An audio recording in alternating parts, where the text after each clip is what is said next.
بسم اللہ الرحمن الرحیم۔ السلام علیکم ورحمۃ اللہ وبرکاتہ۔ الحمد للہ الذی خلق سبع سماوات طباقا والصلاة والسلام علی سید المرسلین محمد وآلہ وصحبہ اجمعین، اما بعد۔ حاضرین و ناظرین، یہ درس نمبر 28 ہے اور آج سورۃ البقرہ کی صرف ایک آیت کی تلاوت اور تشریح کی جائے گی، آیت نمبر 30۔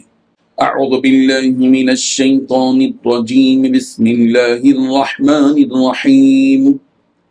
وَإِذْ قَالَ رَبُّكَ لِلْمَلَائِكَةِ إِنِّي جَاعِلٌ فِي الْأَرْضِ خَلِيفَةً قَالُوا أَتَجْعَلُ فِيهَا مَن يُفْسِدُ فِيهَا وَيَسْفِكُ الدِّمَاءَ وَنَحْنُ نُسَبِّحُ بِحَمْدِكَ وَنُقَدِّسُ لَكَ قَالَ إِنِّي أَعْلَمُ مَا لَا تَعْلَمُونَ صدق اللہ العظیم۔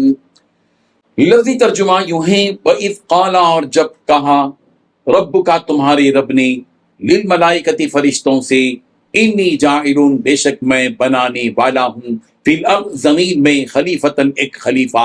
قالوا، انہوں نے کہا، اتجعل، کیا تو بناتا ہے، فیہا اس میں، من یفسد، جو اسے فساد کرے گا، فیہا اس میں، ویسفک الدماء، اور بہائے گا خون، ونحن نسبح، اور ہم تسبیح کرتے ہیں، بحمدک تیری تعریف کے ساتھ، ونقدس، اور ہم پاکیزگی بیان کرتے ہیں، لک تیری، قال کہا، انی اعلم، بے شک میں جانتا ہوں، ما لا تعلمون، جو تم نہیں جانتے۔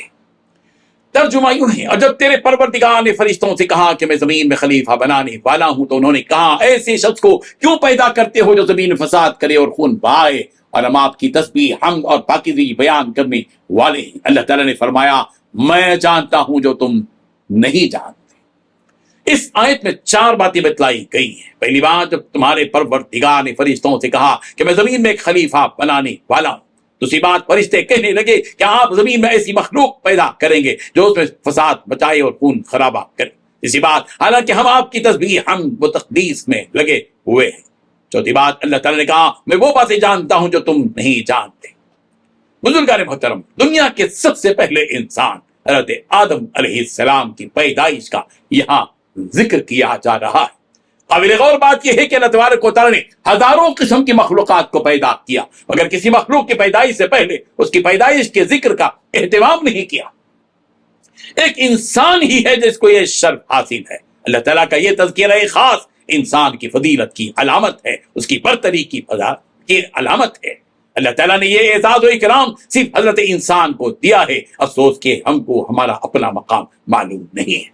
دنیا میں پہلے ہی سے جنات آباد تھے اور فرشتے جنات کی شرارتوں سے بھی واقف تھے۔ جب اللہ تعالیٰ نے انسان کی پیدائش کا ذکر فرشتوں سے کیا کہ انی جاعل فی الارض خلیفہ، میں زمین میں خلیفہ بنانے والا ہوں، تو فرشتوں نے اللہ تعالیٰ سے کہا کہ اے اللہ، آپ کی تسبیح بیان کرنے اور آپ کی حمد بیان کرنے اور آپ کی بڑائی بیان کرنے کے لیے تو ہم ہیں ہی، کیا آپ ایسے شخص کو پیدا کر رہے ہیں جو زمین میں بگاڑ پیدا کرے گا اور خون ریزی کرے گا؟ فرشتوں کی طرف سے یہ اعتراض نہیں تھا، بلکہ رب ذوالجلال کے دربار میں فرشتوں کی ایک درخواست تھی۔ فرشتوں نے صرف ایک پہلو پر غور تو کیا اور درخواست کی، لیکن اللہ تعالیٰ قادر مطلق ہے، علیم و حکیم ہے، انہیں ہر پہلو اور ہر سمت کا پورا علم ہے۔ اس لیے اللہ تبارک و تعالیٰ نے جواب میں فرمایا، میں ان باتوں کو جانتا ہوں جنہیں تم نہیں جانتے فرشتوں۔ اس انسان کی پیدائش میں جو حکمتیں اور مصلحتیں ہیں، ان سے صرف میں واقف ہوں، تم واقف نہیں ہو۔ قرآن مجید میں حضرت آدم علیہ السلام کے نام کا تذکرہ تقریباً 25 مرتبہ ہے۔ حضرت آدم علیہ السلام کے سلسلے میں سورہ طٰہٰ کی آیت نمبر 116 میں یوں ہے، وَإِذْ قُلْنَا لِلْمَلَائِكَةِ اسْجُدُوا لِآدَمَ فَسَجَدُوا إِلَّا إِبْلِيسَ أَبَىٰ، اور جب ہم نے فرشتوں سے کہا کہ آدم کے آگے سجدہ کرو تو وہ سب سجدے میں گر پڑے، مگر ابلیس نے سجدہ نہیں کیا، انکار کیا۔ چلتے چلتے ذرا حضرت آدم علیہ السلام کے بارے میں چند معلومات سن لیجیے. حضرت آدم علیہ السلام سب سے پہلے انسان ہیں، یہ ابو البشر ہیں، سارے انسانوں کے باپ ہیں، اور روئے زمین پر بحیثیت خلیفہ پیدا کیے گئے.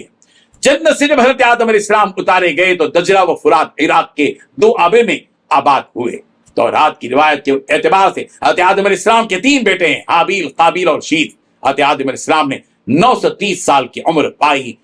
زمین میں انسان کی پیدائش کے سلسلے میں اور فرشتوں کی تسبیح کے سلسلے میں یا تسبیح اور تحمید سے متعلق جو آیات قرآن مجید میں ہیں، چند آیتیں آپ کی خدمت میں پیش ہیں. سورہ صاد کی آیت نمبر 26 میں کہا گیا یا داؤد انا جعلناک خلیفۃ فی الارض. سورۃ الرعد کی آیت نمبر 13 میں ہے، 13 میں ویسبح الرعد بحمدہ.